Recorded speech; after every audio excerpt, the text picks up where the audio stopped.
Sign करो इन कागजों पर, सीधी तरह साइन कर दो इन पर, वरना वरना क्या? वरना दोबारा दहेज का केस लगवा कर अंदर करवा दूंगी।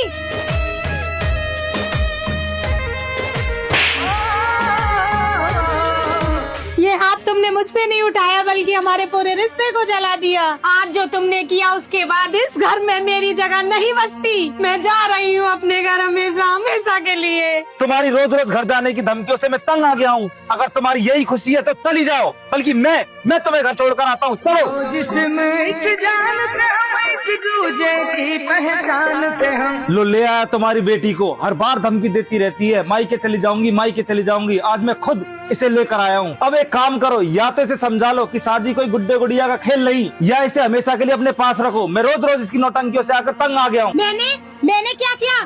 बस हर बात पर रोना, हर बात पर मायके भागना, बस यही आता है तुम्हें। मैं घर बसाना चाहता था, लेकिन ये हमेशा घर छोड़ने में माहिर रही। ये क्या तरीका है आपका? हमारी बेटी को खींचकर ऐसे फेंक दिया, ये कोई खिलौना है क्या? अच्छा मैं ही गलत हूँ तो ठीक है, आप लोग इसको इतना ही समझते हो तो रख लो इसे अपने पास ही, मत भेजना इसे वापस। मैं भी देखता हूँ ये कितने दिन यहाँ रह सकती है। हाँ नहीं भेजेंगे वापस, हमारी बेटी है, कोई बोझ नहीं। कम से कम यहाँ इसे रो रो कर नहीं जीना पड़ेगा। तुम जैसे आदमी के साथ कौन सुखी रह सकता है जिसे जिम्मेदारी का जय भी पता ना हो। उल्टा मेरी ही बेटी को कटघरे में खड़ा कर दिया तुमने। शर्म नहीं आई तो मैं निकल जाओ मेरे घर से। ठीक है।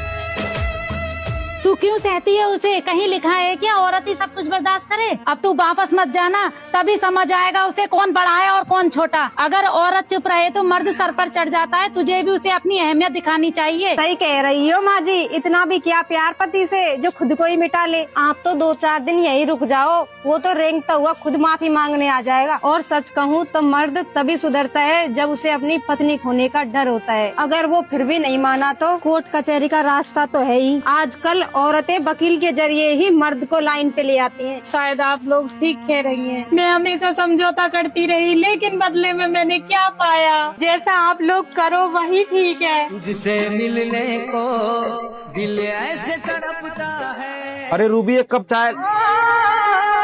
उस दिन मैंने गुस्से में आकर बहुत बड़ी गलती कर दी। मैं उसके बिना एक पल भी नहीं रह सकता। उसे फोन करके माफी मांगकर घर बुला लेता हूँ। हेलो, कौन? मैं बोल रहा हूँ, मेरी रूबी से बात कराना। अभी आप फोन मत करो और मेरी बेटी को तंग मत करो। हम तुम्हारे जैसे आदमी के साथ अपनी बेटी को नहीं भेजेंगे, समझे? सुनो मेरी बात तो सुनो। माँ जी मैं हाथ जोड़कर माफी मांगता हूँ, गलती मेरी थी, गुस्सा मेरा था। रूबी मेरी पत्नी है, मेरा संसार है। मैं आपके हाथ जोड़ता हूँ, रूबी को मेरे साथ भेज दो माँ जी। मैं वादा करता हूँ मैं उसे कभी आंसू नहीं दूंगा। बस एक बार माँ जी उसे मेरे साथ भेज दो। हाथ जोड़ने से घर नहीं चलता, एक बार हाथ उठ गया तो भरोसा भी टूट गया। हम अपनी बेटी को फिर से दर्द में ढकेलने की बेवकूफी नहीं करेंगे।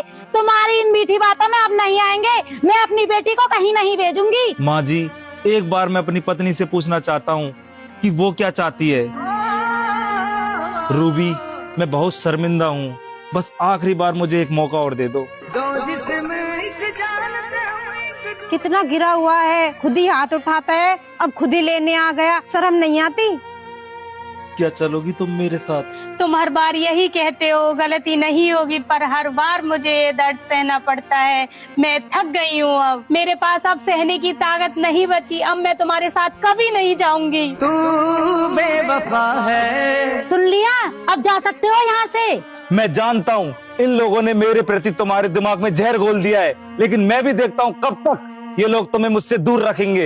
एक दिन तुम्हें मेरे पास आना ही पड़ेगा। तू बेवफा है, तू बेवफा। देख लिया कैसे मीठी मीठी बातें बोलकर चला गया। ये सब नाटक है इसका। जो आज हाथ जोड़ रहा है ना, वही रुला रुला कर तुझे कल को घर से बाहर निकाल देगा। बेटा तू ऐसे आदमी के संग कब तक अपनी जिंदगी बर्बाद करेगी? माँ जी बुरा मत मानना, अगर मेरा पति ऐसी हरकतें करता तो उसे उसी दिन दहेज का केस लगाकर अंदर करवा देती। सड़ा रहता जेल में और एक अच्छा और पढ़ा लिखा लड़का देखकर दूसरी शादी कर लेती। बेटा तू अपनी जिंदगी क्यों बर्बाद कर रही है? वो कोई आखिरी लड़का नहीं है इस दुनिया में। तेरे जैसी सुंदर और पढ़ी लिखी लड़की को रिश्ता मिलना कोई मुश्किल बात नहीं। मैं तो कहती हूँ बेटा उस पर दहेज का केस लगा दे, उससे हमेशा के लिए छुटकारा मिल जाएगा। तो क्या सच में मुझे उन पर केस कर देना चाहिए? हाँ दीदी, आप चाहे तो हम वकील बुला लेंगे, वो तो एक झटकी में आपके कदमों में होगा। हाँ बेटा यही सही समय है। वरना फिर देर हो जाएगी, फिर से तू उसी नरक में पहुंच जाएगी। ठीक है, मैं तैयार हूँ, जैसा आप कहोगे मैं वैसा करूँगी। तू बेवफा है, तू बेवफा है, लगता है वो खुद ही आ गई। दहेज मांगने पत्नी को प्रताड़ित करने के आरोप में तुम्हें गिरफ्तार किया जाता है। सर मैंने कोई दहेज नहीं मांगा, आप गलत समझ रहे हो। आप मेरी बात तो सुनिए। तेरी राम कहानी थाने चलकर सुनाना। चलो। हो मेरे भोलेपन सर, मेरी बात तो सुनो। तूने चल, चल। फायदा उठाया, प्यार की राहों में चलते तूने हमें रुलाया।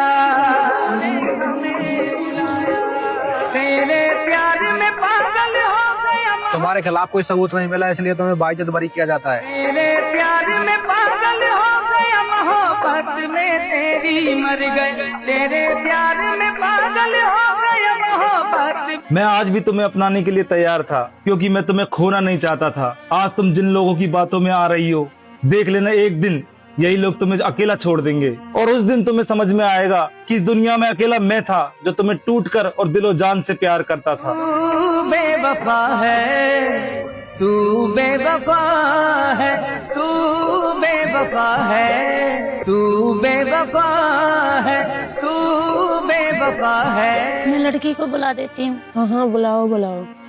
जा बहू, अपनी ननद को बुला ला। तू दगा हमें देगी, हम जो जान जाते तो देखो जी, अगर आपको लड़की पसंद हो और रिश्ता करना चाहते हो तो उससे पहले मैं आपको एक सच बता देना चाहती हूँ। कैसा सच? मेरी बेटी पहले से शादीशुदा थी, उसका तलाक हो चुका है। मैं झूठ बोलकर इस रिश्ते को आगे बढ़ाना नहीं चाहती, इसलिए मैं आपको अभी बता रही हूँ। तुम्हें ये बात पहले ही बता देनी चाहिए थी। हम इज्जतदार लोग हैं, हम अपने बेटे के लिए एक साफ सुथरा घराना चाहते हैं। अगर हमें पता होता तुम्हारी बेटी तलाकशुदा है तो हम रिश्ता करने कभी नहीं आते। आजकल की लड़कियां अपने मायके वालों की बातों में आकर ससुराल में तमाशा खड़े कर देती हैं। कल को अगर किसी बात पर गुस्सा होकर घर छोड़कर चली गई तो इसका जिम्मेदार कौन होगा? तेरे लिए ओ साथी सब। जाते जाते एक बात कहकर जा रही हूँ, बात चाहे राजा जमींदार की बेटी की क्यों ना हो, पर सच तो यही है, लड़की अपने पियर में कभी नहीं दिखती। तलाक का दाग उसके माथे पर और बोझ उसके मायके पर जिंदगी भर रहता है। तुझको क्या पता है यारा, तू थी मेरी जान। चलो जी चलो, हमारे इतने बुरे दिन भी नहीं आए जो तलाकशुदा लड़की से शादी करनी पड़ेगी।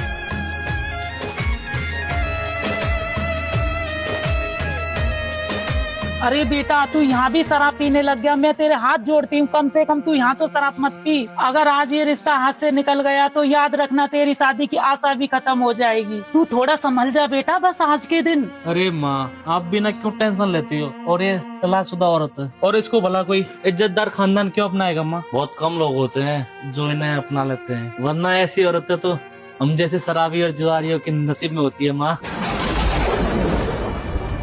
बस बस चुपचाप से बैठ जा और वहाँ जाके कोई ड्रामा मत करना। तू बेवफा है। तुम्हारी हिम्मत कैसे हो गई मेरे घर आने की? मेरे इतने बुरे भी दिन नहीं आए कि मैं एक शराबी और जुआरी से शादी रचाऊं। मुझे मेरे आत्मसम्मान का गला घोटने की जरूरत नहीं। निकल जाओ अभी की अभी मेरे घर से।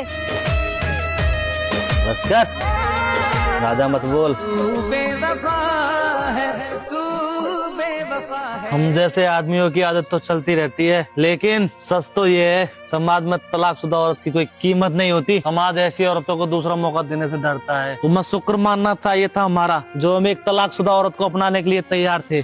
लेकिन तुम्हारे माथे पर लगा ये तलाक का दाग हमेशा के लिए तुम्हारे जीवन में अभिशाप बन जाएगा। चलो बेटा यहाँ से। वाह रे रूबी, तूने तो अपनी माँ की नाक ही कटवा दी। तुझे पता है तूने क्या किया?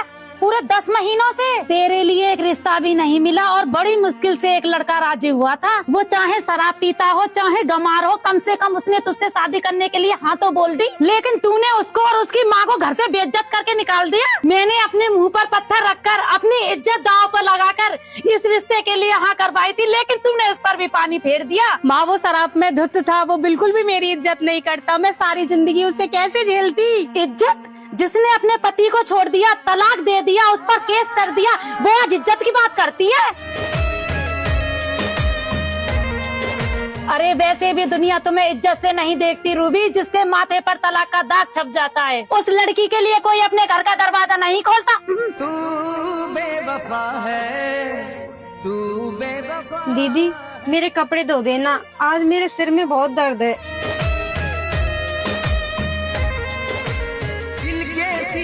महल के मेरे तू तो थी मेहमान, तू थी मेरी जिंदगी, तू था मेरा बीमार।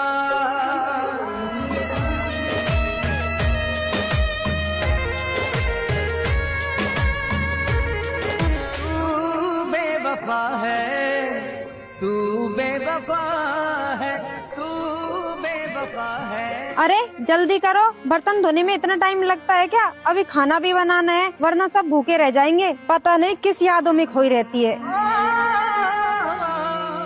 आज समझ आ रहा है मेरा पति बुरा नहीं था, ये माहौल बुरा था। क्या करूं मैं, कहाँ जाऊं मैं उनके पास जाऊंगी, उनके पैरों में गिरकर उनसे माफी मांगूंगी और मुझे पूरा विश्वास है कि वो मुझे माफ कर देंगे और मुझे फिर से अपना लेंगे। तुझसे मिलने को दिल ऐसे तड़पता है, जैसे कोई परिंदा कड़ी धूप में जलता है। दो जिस्म एक जानते हम, एक दूजे की पहचानते हम। दो जिस्म एक जानते हम, एक दूजे की पहचानते हम। जी वो कौन थी?